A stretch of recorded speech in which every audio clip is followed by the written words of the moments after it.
Bienvenidas, mentes curiosas. ¿Conocéis la asombrosa historia de los guerreros de terracota?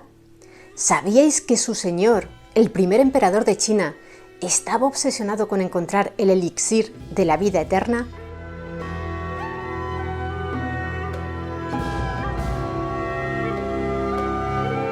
En el año 221 a.C., mientras en Europa el cartaginés Aníbal se enfrentaba a la poderosa Roma, 8.000 kilómetros más al este, un monarca logró unificar los 7 reinos de China a golpe de espada y convertirse en su primer emperador. Hablamos de Qin Shi Huang. Hasta entonces, los reinos chinos nunca habían estado unificados. Cuando nació Qin Shi Huang, libraban constantes guerras entre ellos. Por eso, aquel periodo se conoce como el de los reinos combatientes. Qin Shi Huang ascendió al trono del reino de Qin con solo 12 años y medio, pero no fue hasta los 21 cuando se hizo con el poder real, después de que el regente que había gobernado en su nombre fuera desterrado. El joven monarca, que por entonces era conocido como el rey Chan, decidió emprender una serie de campañas de conquista contra los otros 6 reinos. Según las crónicas de Sima Qian, un célebre historiador chino del siglo II a.C., el rey Chan de Qin sobrevivió a un intento de asesinato que estuvo muy cerca de cumplir su objetivo. Fue encargado en el año 228 a.C. por el rey de Yan, un estado pequeño y débil que no era rival para el poderoso reino de Qin. Aquel gobernante envió a 2 asesinos para que acabaran con Chan. Uno se llamaba Jin Ke y el otro Qin Huyan. El plan era presentarse ante el rey de Qin con la excusa de llevarle unos regalos diplomáticos, uno de los cuales sería un mapa enrollado que ocultara en su interior una daga envenenada. El otro sería la cabeza cortada de Huang Yi, un general del reino de Qin que había traicionado a su señor. Estaban seguros de que si le llevaban aquel sangriento trofeo, el rey Chan accedería a recibirlos y de ese modo podrían estar lo suficientemente cerca de él como para acabar con su vida. Según algunas crónicas, para conseguir la cabeza del general Huang Yi, uno de los asesinos, Jin Ke, simplemente se presentó ante Huang Yi y le explicó su plan para matar al rey Chan. Fue tan convincente que Huang Yi aceptó suicidarse para que así Jin Ke pudiera llevarle su cabeza al rey y tuviera la ocasión de asesinarlo. El caso es que cuando llegaron al palacio de Chan con los regalos, al otro asesino, Qin Huyan, le falló el valor y se quedó temblando, incapaz de avanzar, presa del pánico. Así que Jin Ke se disculpó en su nombre, argumentando que era un chico de campo, que nunca había visto mundo y sufría un shock cultural, y se acercó él con los regalos para Chan. Cuando el rey desenrolló el mapa, Jin Ke atrapó la daga que cayó de él e intentó apuñalar a su objetivo, pero Chan logró retroceder a tiempo. Como estaba prohibido para todo el mundo llevar armas en presencia del soberano, este mismo tuvo que intentar defenderse, echando mano a su espada ceremonial, pero esta era muy larga y no atinaba a desenvainarla mientras esquivaba las puñaladas de Jin Ke. Por suerte para él, uno de sus médicos, llamado Sa Uyu, tuvo los reflejos de arrojar su bolsa de medicinas contra el asesino, y eso lo frenó lo suficiente para que Chan desenvainara e hiriera a Jin Ke en el muslo. En un último intento desesperado, Jin Ke arrojó su daga contra el rey, pero falló el lanzamiento y el soberano lo mató con 8 golpes de espada. Aquella experiencia, haber estado tan cerca de la muerte, le causó a Chan una profunda impresión. El reino de Yan, por supuesto, fue conquistado y los demás fueron cayendo uno a uno hasta que el rey Chan, con 38 años, consiguió someterlos a todos. Para distinguirse de los simples reyes, decidió crear un nuevo título que indicara un rango superior, el de Shi Huangdi, que significa primer emperador, de ahí que generalmente se le conozca como Qin Shi Huang, es decir, primer emperador de la dinastía Qin. El caso es que una vez tuvo en su mano el poder absoluto de los 7 reinos, el flamante emperador se planteó el gran problema: cómo unificar a todos esos estados feudales que llevaban tantos años peleando entre sí. Su primera medida fue remodelar el antiguo sistema feudal de gobierno de los territorios, que favorecía el continuo cambio de alianzas entre las familias dirigentes. Para ello, dividió el reino en provincias. Primero fueron 36 y luego 40, y puso al mando de cada una de ellas a gobernantes nombrados por él en base a sus méritos y no a derechos hereditarios. Las provincias se dividían en condados, los condados en municipios y estos a su vez en unidades de 100 familias.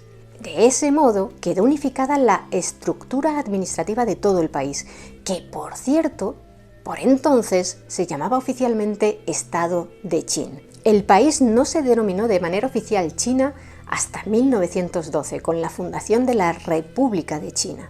Por otro lado, el emperador también unificó la moneda, estandarizó las unidades de pesos y medidas y desarrolló una inmensa red de carreteras y canales entre las diversas provincias para favorecer el comercio y las comunicaciones. En esa línea también estandarizó la longitud de los ejes de los carros para asegurarse de que todos pudieran circular por las nuevas carreteras. Pero su decisión de mayor calado fue unificar la escritura china, lo que dotó al nuevo imperio de un lenguaje escrito universal, algo tremendamente necesario para cohesionar un territorio en el que la diversidad de dialectos que se hablaban era enorme. Además, destruyó los muros levantados entre los viejos reinos y ordenó que se iniciara la construcción de 2 de las mayores hazañas de la ingeniería china. Una fue el canal Linchu, de 34 kilómetros de longitud, que conectaba los ríos Xian y Lijiang y contribuyó a la expansión de Qin hacia el suroeste. La otra fue una serie de muros que conectarían las fortalezas a lo largo de la frontera norte del imperio para defenderse de las tribus nómadas Xiongnu. Aquella obra fue el germen de lo que hoy conocemos como la Gran Muralla. Sin embargo, no creáis que Qin Shi Huang se dedicó solo a unificar y consolidar su autoridad de manera constructiva, ni mucho menos. El historiador Sima Qian lo describió como un hombre de escasa misericordia que tiene el corazón de un lobo. Cuando está en dificultad, se humilla fácilmente ante los demás, pero en cuanto se sale con la suya, no duda en comérselos vivos. Según el profesor Sun Chou de la Universidad de Hong Kong, cada vez que capturaba a hombres de otro reino, Qin Shi Huang los castraba para marcarlos y convertirlos en esclavos. En su corte había montones y montones de eunucos. Era un tirano despiadado, explica el profesor. Unificó la moneda y la escritura para cohesionar el imperio, sí, pero también se deshizo de todo aquel que no estuviera de acuerdo con él. Cualquier persona que pensara de manera divergente era peligrosa. Por ello, ordenó quemar montañas de libros e hizo enterrar vivos a 460 eruditos. Una versión de este último acto de barbarie dice que los enterró de pie, con tan solo la cabeza asomando por encima del suelo, para a continuación decapitarlos a todos. Pero otras fuentes apuntan a que se trata tan solo de una leyenda promovida en los siglos posteriores por los seguidores del confucianismo, que al igual que las demás corrientes filosóficas, fue prohibido por el emperador, quien estableció el legalismo como ideología obligatoria. Del mismo modo que los romanos creían ser los amos de todo el mundo, Qin Shi Huang creía haber alcanzado el sumum del poder humano, gobernando sobre todas las tierras conocidas por el hombre. ¿Y qué preocupaciones puede tener alguien que está en la cúspide de la humanidad? ¿Qué anhelaríais vosotros si tuvierais 38 años y fuerais literalmente los reyes del mundo tras haber conquistado y sometido a todos los demás? Si tuvierais a vuestra disposición recursos económicos casi ilimitados y todas las personas estuvieran obligadas a acatar vuestras órdenes. Os dejo unos segundos para que lo meditéis.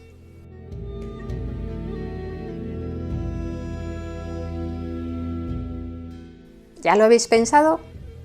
Pues bien, lo que anhelaba el poderoso Qin Shi Huang era conservar ese poder para siempre. ¿Coincide con lo que habéis pensado vosotros?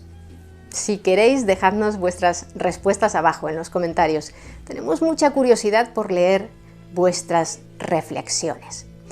Como decíamos, Qin Shi Huang deseaba preservar su poder a toda costa y llegó a la conclusión de que podía lograr su objetivo de dos maneras. La primera era hacerse inmortal. Como su puesto era vitalicio, si no moría conservaría su poder de manera ilimitada. Pero intentar lograr eso es absurdo, estaréis pensando. El caso es que Qin Shi Huang no opinaba lo mismo, estaba convencido de que el legendario elixir de la vida era real y lo buscó de manera obsesiva, enviando expediciones a todos los rincones del mundo para encontrarlo. En una ocasión mandó a un hombre llamado Xu Fu al mando de varios barcos con cientos de hombres y mujeres jóvenes en busca de la mítica montaña Penlai, situada supuestamente en el extremo oriental del mar de Bohai. En la época del primer emperador circulaba una leyenda según la cual en aquella montaña de color blanco puro, donde las joyas crecían en los árboles, se alzaba un palacio de oro y plata donde vivían los 8 inmortales y el mago An Chi Shon, capaz de hacerse invisible y conocedor del secreto de la vida eterna. La misión de la expedición de Xu Fu era encontrar a An Chi Shon y llevarlo junto con el elixir de la vida ante el emperador. Pero Xu Fu y sus cientos de jóvenes nunca regresaron. Dice una leyenda que en lugar de la montaña Penlai, lo que encontraron fue Japón y se quedaron allí a vivir, temerosos de que Qin Shi Huang los castigara si retornaban sin el elixir. En su afán por alcanzar la inmortalidad, el primer emperador encargó a los eruditos que estudiaran las obras escritas sobre alquimia, las únicas que indultó en su quema generalizada de libros. ¿Recordáis aquellos 460 eruditos a los que enterró vivos?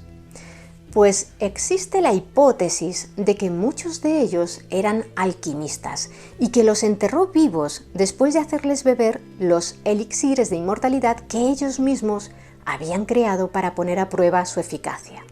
El propio emperador también probó varios de los supuestos elixires milagrosos y se cree que precisamente fue al ingerir uno de ellos, hecho de una mezcla de jade y mercurio, cuando sufrió un fallo hepático que acabó con su vida.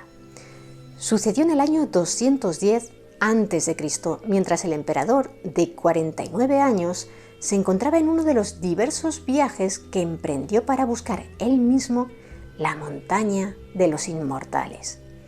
Como la comitiva imperial se hallaba muy lejos de la capital, Xiangyang, y tardarían al menos 2 meses en regresar a ella, su primer ministro, Li Shi, que se encontraba con él, temía que la noticia de la muerte del emperador diera lugar a un levantamiento general por todo el estado, de modo que solo informó de su fallecimiento a uno de los hijos del emperador y a 6 o 7 eunucos de confianza.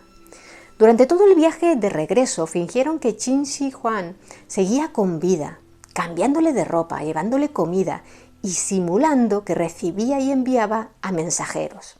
Como se encontraban en verano, para disimular el hedor que emanaba del cadáver en descomposición, el primer ministro ordenó que delante y detrás de la carreta del emperador viajaran carros de pescado podrido. Como dice el chiste, en el mundo solo hay 3 clases de personas: las que saben contar y las que no. Como seguro que vosotros sois de la primera clase, es probable que ahora estéis pensando: vale, quiso ser inmortal para conservar eternamente su poder y no lo consiguió. Pero ¿no habíamos dicho que el emperador creía que podía conseguirlo de 2 maneras? ¿Cuál era la segunda? Muy fácil.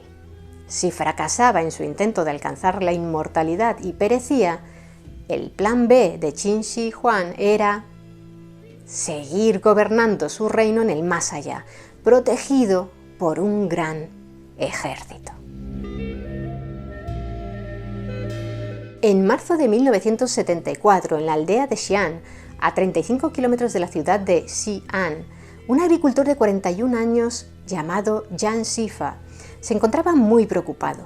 Estaban sufriendo una sequía prolongada y si no llovía pronto, sus cultivos quedarían arruinados. Para no dejar su suerte a expensas del cielo, decidió, con la ayuda de sus 5 hermanos y un vecino, cavar un pozo en una pequeña zona boscosa situada al sur del pueblo. Los 7 hombres se dedicaron con ahínco a la tarea, cavando más y más en busca de agua.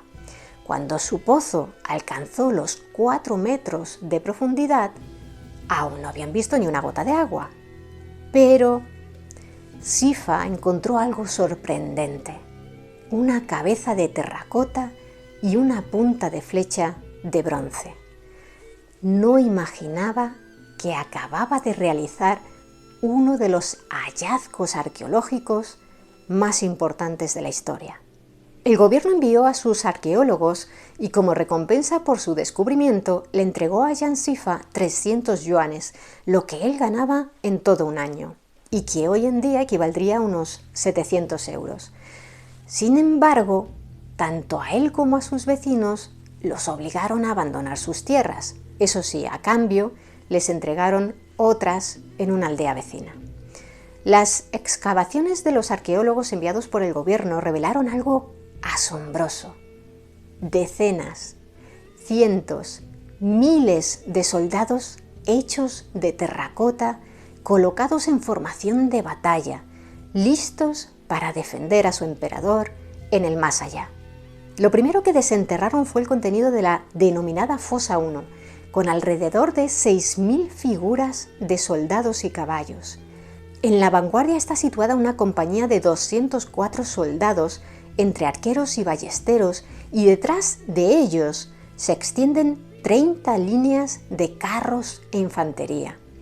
2 años más tarde descubrieron 2 fosas más, una de ellas con oficiales de alto rango y un carro de guerra. Entre las 3 fosas se estima que hay unos 8.000 soldados, 130 carros tirados por 520 caballos y otros 150 caballos de uso individual. No obstante, la excavación todavía prosigue y no dejan de aparecer más y más figuras, de modo que aún se desconoce la magnitud total del ejército de terracota. Hace 3.000 años, en la antigua China, cuando alguien de la élite fallecía, como un rey o un miembro de la nobleza, era frecuente que sus siervos fueran enterrados con ellos para que continuaran sirviéndoles en la otra vida. Pero el pueblo llano comenzó a protestar con toda lógica contra aquellos sacrificios humanos. De modo que es posible que el primer emperador, en vez de sacrificar a todo un ejército para llevárselo consigo a la tumba, lo que probablemente podía instigar una rebelión de los seleccionados para semejante honor, optara por reemplazarlo con soldados hechos de terracota. ¿Y cómo son esos soldados?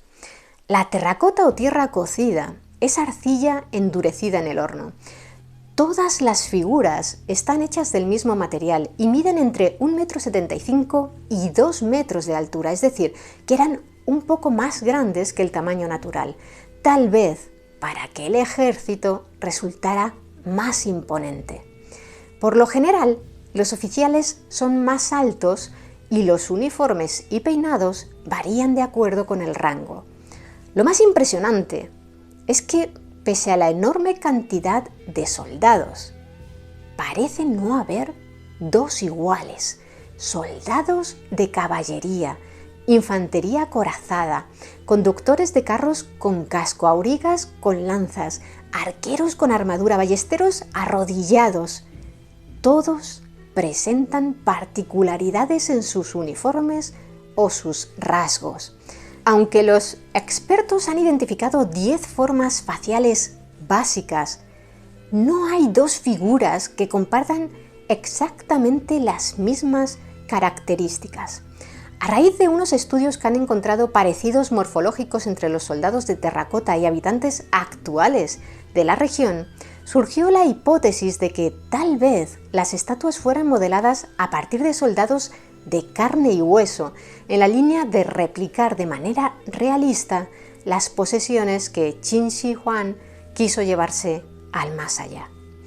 Pero no solo se han hallado figuras de índole militar. En otras fosas más pequeñas han aparecido figuras de acróbatas, de funcionarios, de músicos y de animales, como si la intención del emperador fuera recrear un microcosmos de esta vida en el que seguir gobernando tras la muerte.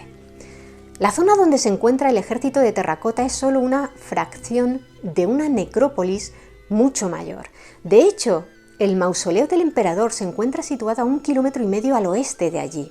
En total, la necrópolis subterránea de Qin Shi Huang ocupa unos 60 kilómetros cuadrados e incluye el mausoleo del emperador, que ocupa 2,13 kilómetros cuadrados, y otras 181 tumbas repartidas por el área.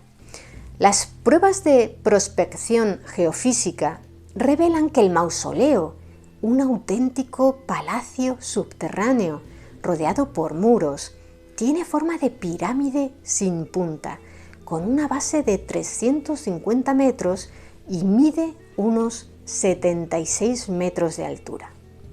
¿Y qué hay dentro? Seguro que sentís curiosidad porque os mostremos una foto de su interior. Pero los arqueólogos aún no se han atrevido a excavar para penetrar en la tumba. ¿Por miedo a una maldición? No. ¿Por miedo a que albergue trampas mortales? Pues eso sí es una posibilidad, pero tampoco ese es el miedo que frena a los investigadores, sino el temor de que cuando la abran, su contenido quede dañado irremediablemente, al igual que les sucedió con los soldados de terracota, que originalmente estaban pintados con llamativos colores. Al contacto con el aire, la laca que recubría la terracota se resquebrajó y se desprendió, dejando tan solo la terracota desnuda. Algunos de ellos conservan rastros de pigmentos y gracias a ellos se han podido crear algunas recreaciones del colorido aspecto que presentaban cuando fueron creados. Respecto al mausoleo del emperador, de momento las autoridades prefieren esperar a contar con el suficiente desarrollo tecnológico para abordar la exploración de una construcción tan enorme con garantías de poder conservar todo intacto. Los partidarios de no esperar más y entrar ya en la tumba argumentan que está situada en una zona sísmica y que el día menos pensado, un terremoto podría causar en el mausoleo daños mucho mayores de los que provocaría la intervención humana. Sobre lo que puede esconder en su interior, solo contamos con lo escrito hace 2000 años por el historiador Sima Qian en el 6º capítulo de su obra Registros del Gran Historiador. Os leo algunos fragmentos. El trabajo de excavación y preparación de la tumba comenzó cuando el primer emperador accedió al trono por primera vez. Más tarde, después de haber unificado su imperio, se enviaron allí 700.000 hombres. Se construyeron palacios y torres para 100 funcionarios y la tumba se llenó de artefactos raros y tesoros maravillosos. Se ordenó a los artesanos que fabricaran ballestas y flechas preparadas para disparar a cualquiera que entrara en la tumba. Se utilizó mercurio para simular los 100 ríos y el gran mar y se puso a fluir mecánicamente. Arriba estaban las representaciones de las constelaciones celestiales. Después del entierro, se sugirió que sería una infracción grave si los artesanos que construyeron los dispositivos mecánicos y conocían sus tesoros divulgaban esos secretos. Por lo tanto, según explica este historiador, después de que terminaron las ceremonias fúnebres y se escondieron los tesoros, se bloqueó el pasadizo interior y se bajó la puerta exterior, atrapando inmediatamente a todos los trabajadores y artesanos dentro. Ninguno pudo escapar. Luego se plantaron árboles y vegetación en el montículo de la tumba de manera que se asemeje a una colina. De las palabras de Sima Qian se puede deducir que en la tumba hay ríos de mercurio que recrean los cauces fluviales chinos, y lo cierto es que los análisis del terreno muestran niveles muy elevados de mercurio, por lo que se cree que puede haber algo de cierto en el relato del historiador. Y el mercurio podría suponer un riesgo para la salud de los exploradores. También habla de ballestas y flechas listas para acabar con quien ose entrar en la tumba. ¿Será cierto? ¿Seguirán operativas? Suponemos que el día en que se animen a explorarla, los arqueólogos enviarán primero un robot.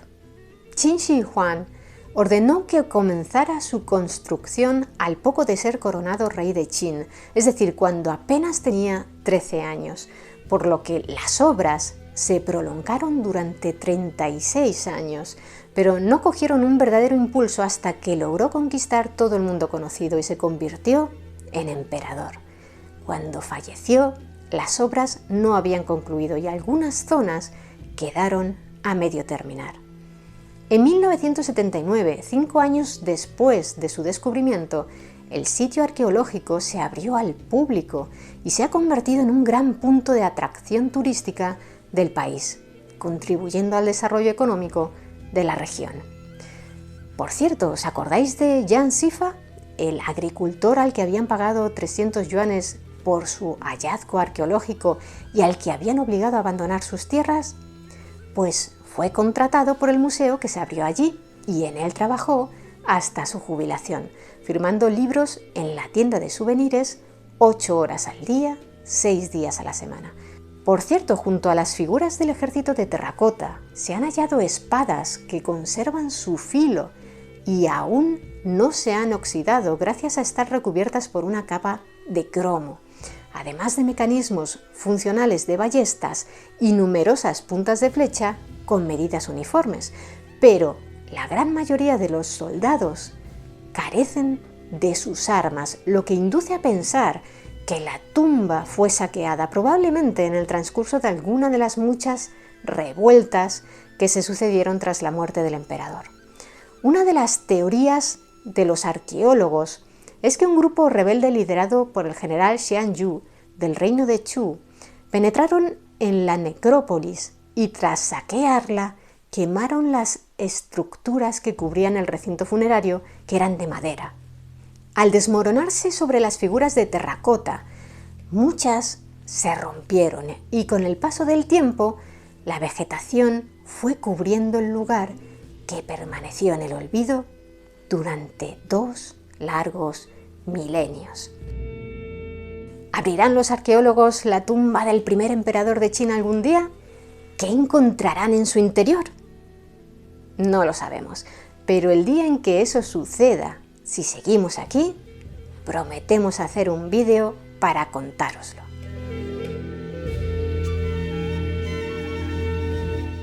¿Y vosotros, qué opináis de Qin Shi Huang y su ejército de terracota? ¿Qué haríais si como él fuerais las personas más poderosas del mundo? Me gustaría que nos lo contarais abajo en los comentarios. Y si queréis conocer más historias interesantes, suscribíos a nuestro canal. Muchas gracias por estar ahí, mentes curiosas. Nos vemos en el siguiente vídeo.